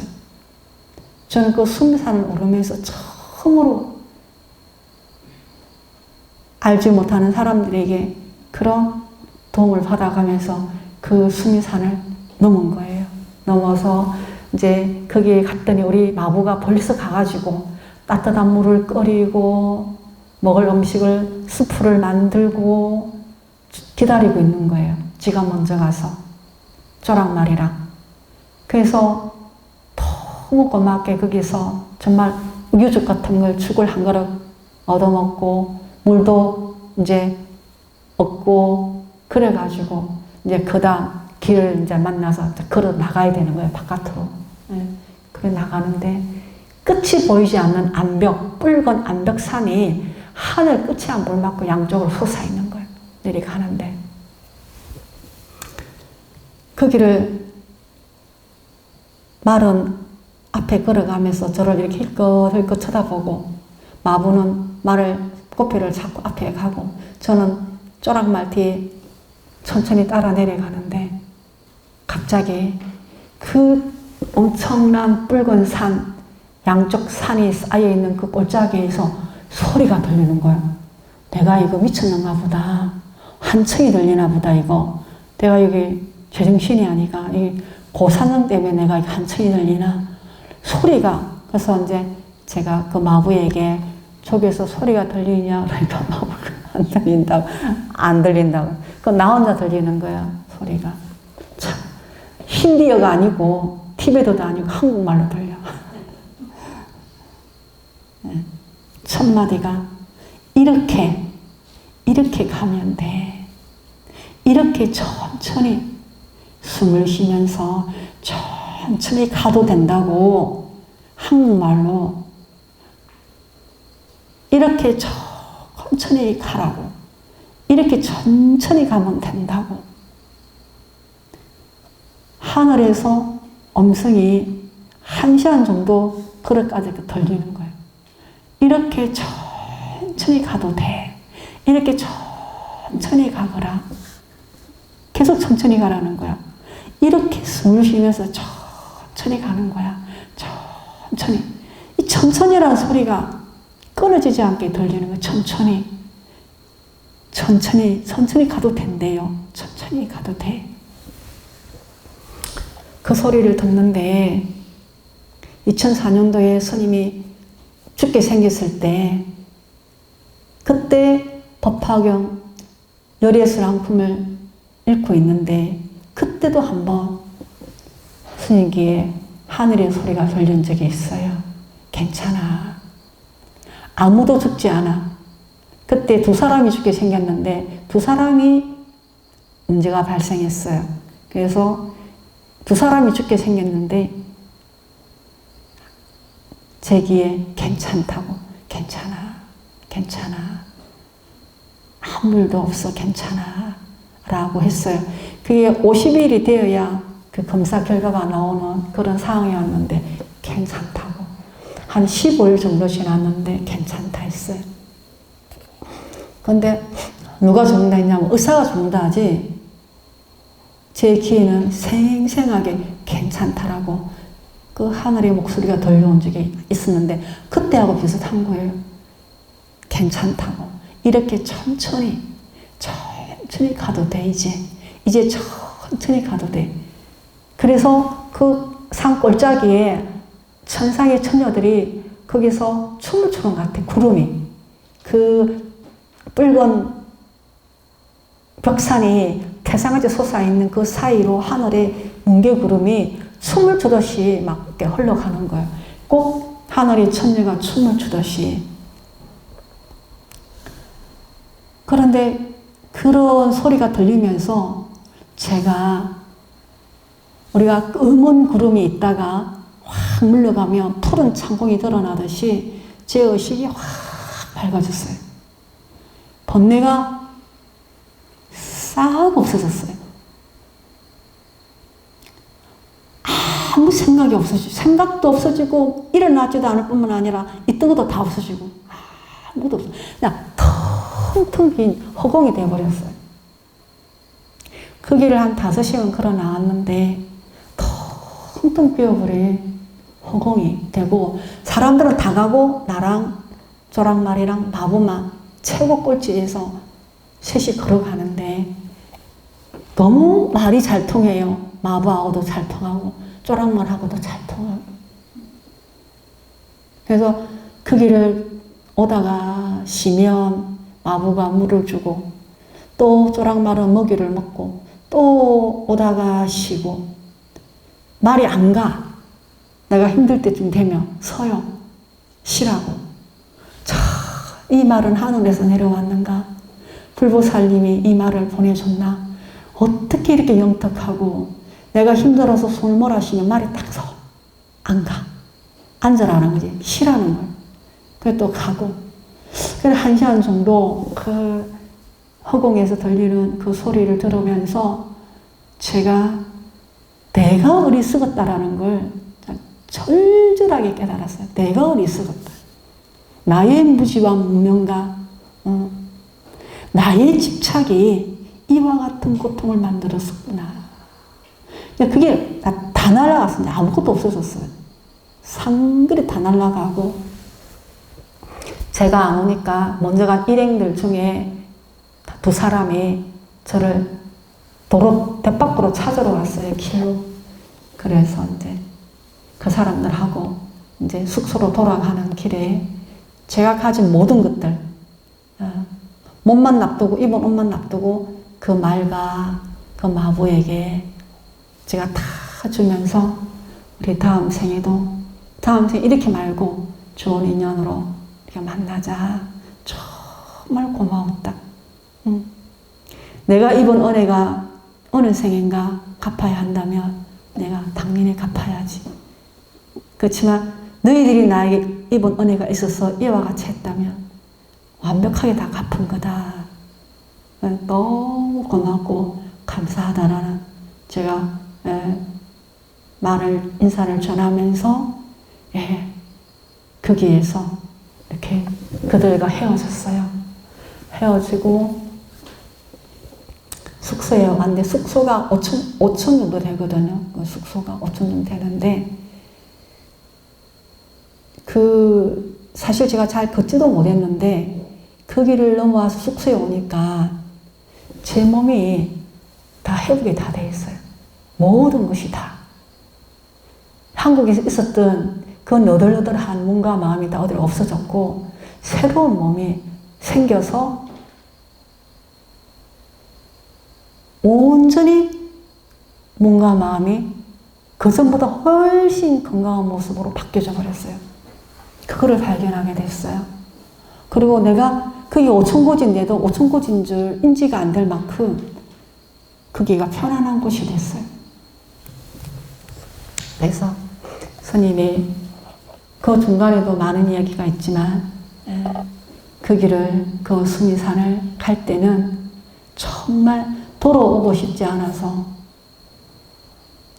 이 세상이 정말 너무 버겁고 힘겨워서 이 세상이 아닌 다른 세상으로 옮겨가고 싶었는데, 그 길을 가면서 그 끝없는 고갯길을 올라가면서 우리 티베트 스님들이 망명의 그 눈물겨운 투지와 목숨을 건 자유를 향해서 목숨을 건 망명길을 생각하게 되었고, 그들이 얼마나 부처님 법을 갈망했으면 목숨을 걸었을까. 나는 부처님 제자이면서도 이걸 견디지 못하고 내가 이 세상에 대한 출리심을 이렇게 느끼고 이 세상을 내가 거부하는구나. 이런 마음들이 일어나기 시작하면서 그 수미산 가기 전에 그 의사를 만나서 의사에게 간호를 받으면서 내가 죽지 않고 살아서 돌아간다면 일체 중생들에게 차별 없이 이와 같은 보살심을 갈고 닦아야 되겠다. 부처님께서 네가 이렇게 해봤냐? 너 이렇게도 안 해봤지 않느냐? 근데 너 그렇게 몸소리를 치니? 이렇게 느껴졌어요. 너 이렇게도 안 해봤잖아. 이게 고산 5,000고지, 4,500고지에서 이 눈물아 몰아치는 이 판자떼기 안에서 이 의사가 너를 살리는데 너 이렇게 해봤어? 너는 이렇게도 안 했잖아. 근데 그 의사는 그렇게 생글생글 웃으면서 그 오랜 시간을 그 추위에서 말똥을 피워가면서 그렇게 너를 간호했지 않니?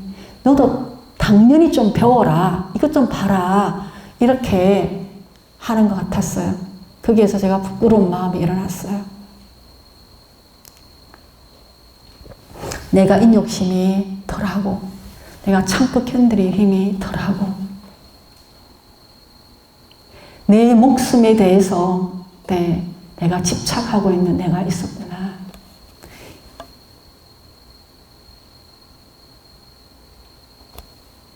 그러면서 그 의사를 만나서 제가 얼어붙었던 마음이 녹기 시작했어요.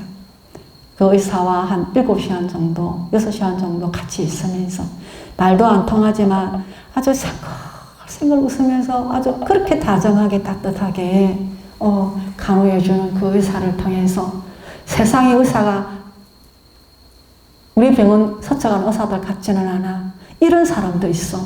이렇게 희망을 얻게 됐어요. 이런 의사도 있다. 세상에. 맞아. 내가 봤던 그런 의사, 이런 의사도 있지. 저런 의사만 있는 게 아니었어. 라고 스스로 희망을 갖게 되고, 제가 수민산 들어가면서 그 작은 조랑말과 바보를 만나면서 그들의 그 헌신과 그 시자를 정말 잘 사는 거예요. 그 마부가. 어느 생인가 내가 그 사람의 시자를 살았는지,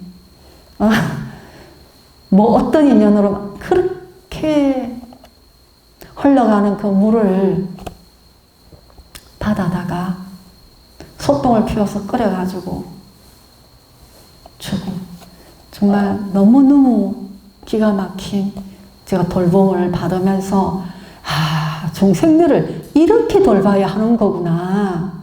근데 난 정말 내가 돌아보니 그렇게 못했던 것 같아요.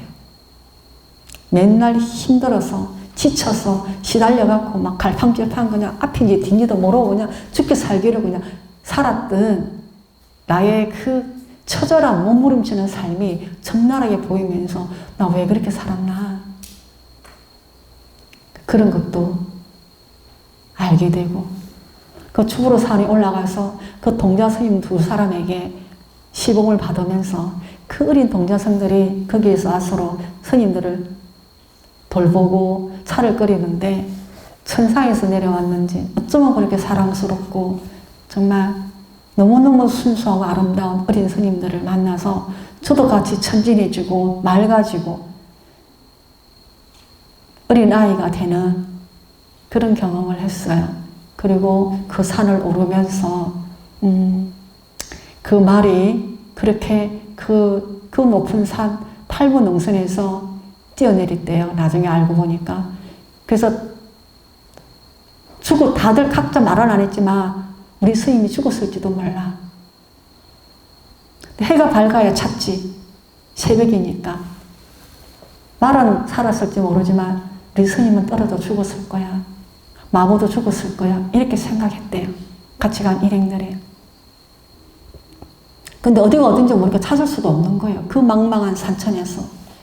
거기에서 그 말이 그 높은 산을 뛰어내려와서 그 수미산 입구에 딱 서서 아무도 없는 적막한 그 산중에서 저를 온전히 홀로 있게 하면서 제가 맛봤던 그 정말 감당할 수 없는 희열과 그 정멸함이 한없이 그 공함 속에서 맥박막 느껴지는 그 성성한 그 경지를 그 속에 있으면서 만급의 업이 다 녹아내리고 번뇌가 다 사라지고 그러면서 그 산을 오르는데 그 작은 조랑말이랑 마부가 정말 너무너무 그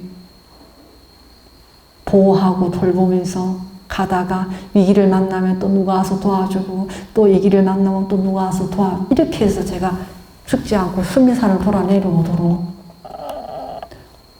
도우는 모습을 보면서 아, 내가 죽을 때가 안 됐구나. 아직까지 일이 더 남았네. 일이 해야 할 일이 분명히 있는 거구나. 여기 와서 여러 번 죽을 뻔했는데도 죽지 않고 끝까지 살려내는 불보살님들의 대자비를 느끼면서 항구에 가면 이 마부처럼 이 쪼랑말처럼 그 의사처럼 여러분들을 공경하고 받들고 돌보고 사랑으로 가르치고 이끌면서 내가 남아있는 여생을 살아내야 되겠다. 이렇게 마음을 먹고 살아가지고 한국을 돌아와서 벌써 5년이 지난 오늘에서 여러분들에게 제가 수미산을 갔다 온 이야기를 이렇게 들려드립니다.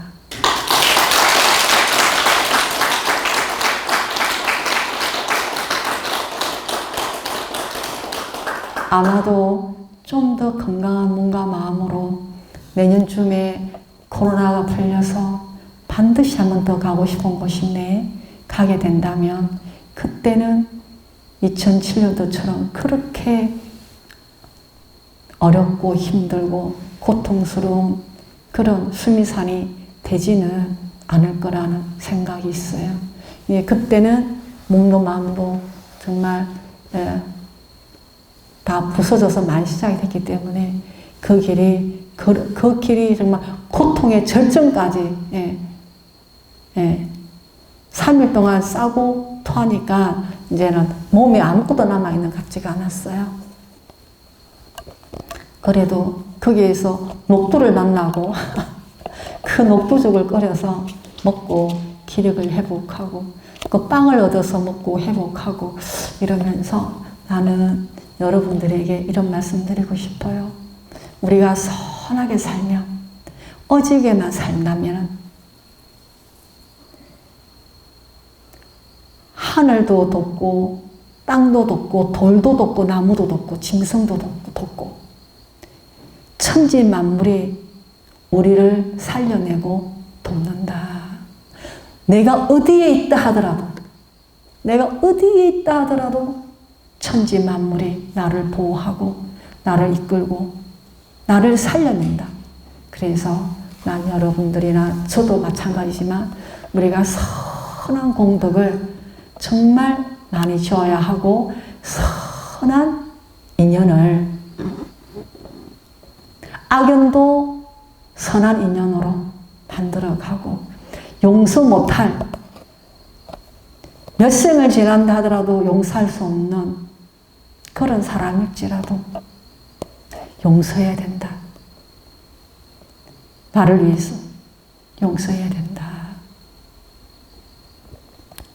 그래서 용서라고 하는 것, 그거 나를 위해서 하는 거구나.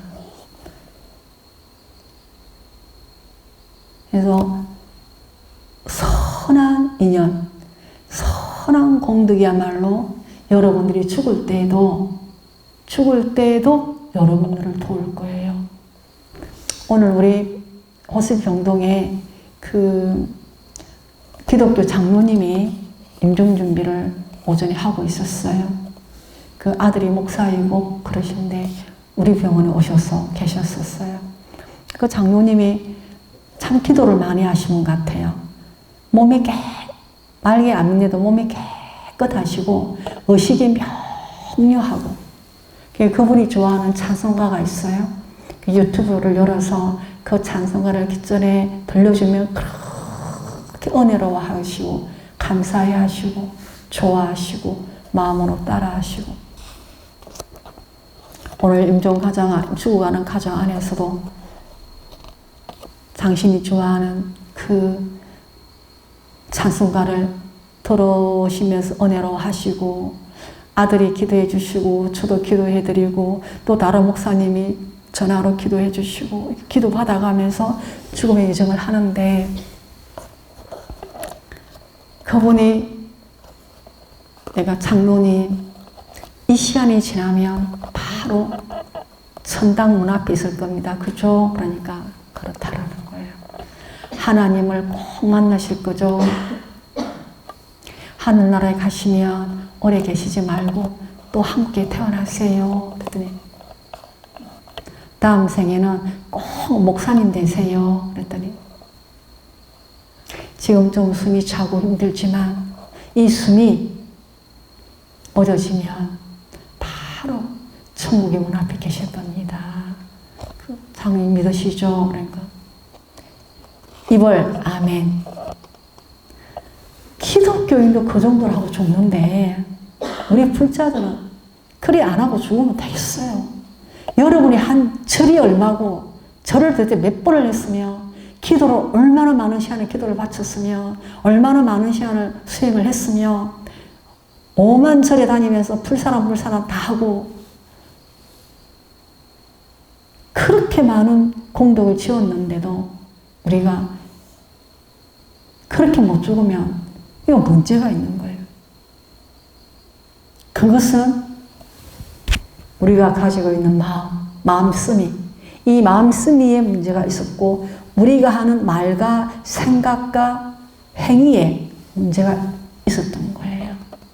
이제부터는 몸과 말과 행위를 정갈하게 수하고 선하게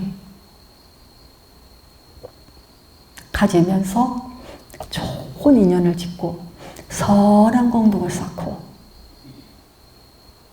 그래서 올바른 수행과 올바른 부처님 법을 배워서 그 장로님처럼 그렇게 단단한 믿음 숨이 넘어가더라도 내가 이 숨이 끊어지고 나면 나는 천국의 문 앞에 있을 것이다. 이렇게 한 완벽한 믿음, 신뢰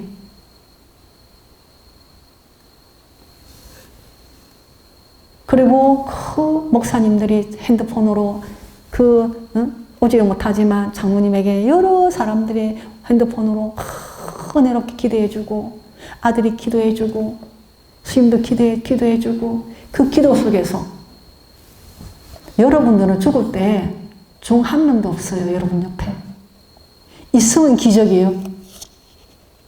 여러분 죽을 때 옆에 스님 있으면 기적이라고. 여러분 죽어갈 때 이게 기독교와 불교의 차이입니다. 그 핸드폰으로 스피커폰으로 해가지고 아는 목사님들이 계속 전화와서 정말 너무나 은혜롭게 기도해 주시고 그 자식들이 옆에서 붙잡아 주시고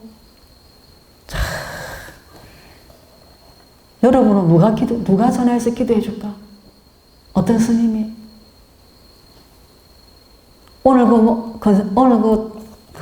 우리 장로님은 정말 다 전화 다 못 받아. 얼마나 많은 목사님들이 전화를 해서 기도해 주시는지. 계속 밀리니까 한 5분씩 정도, 3분씩 정도 이렇게 기도를 했어요. 막 그 기도 소리가 너무 은혜롭고 죽을 때 정말 힘이 되겠구나. 완벽한 믿음이 이루어지겠구나. 장로님 정말 수고 많았습니다. 우리 장로님 한평생 교회를 위해서 헌신했으니 하나님 우리 장로님 기쁜 마음으로 받아주시고 만나거든 칭찬해달라고 너무 애썼다고 칭찬해달라고 너무 고생하셨다고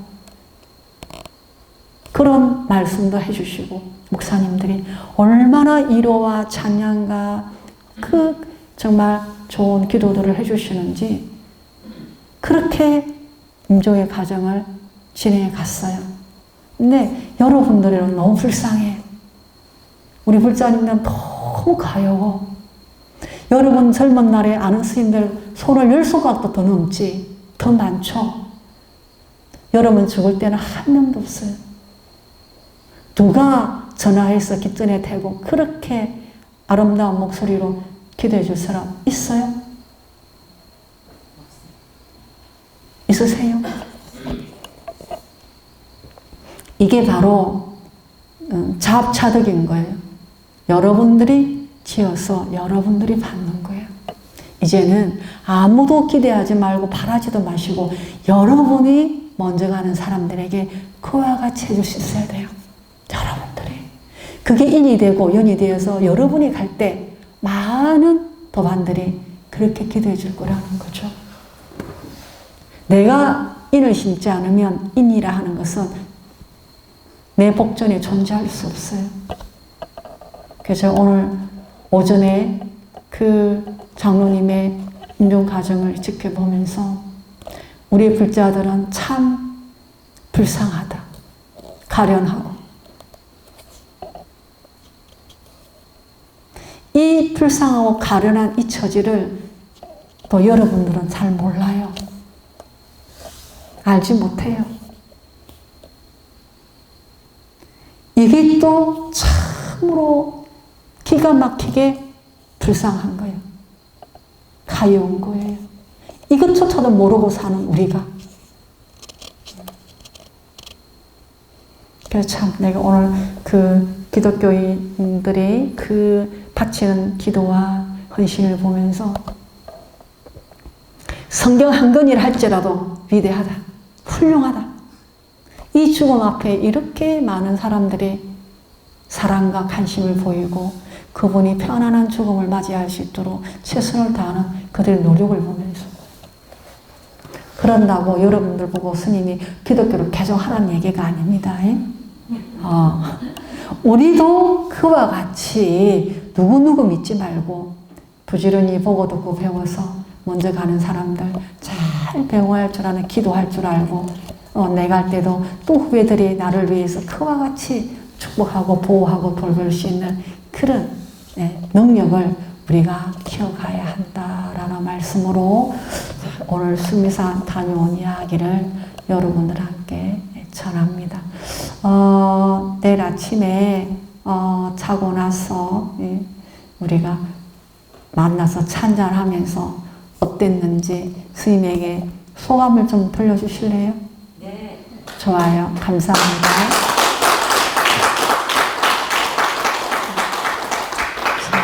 자, 오늘은 여기까지 마치고 이제 여기에서 기도를 바로 시작할 겁니다.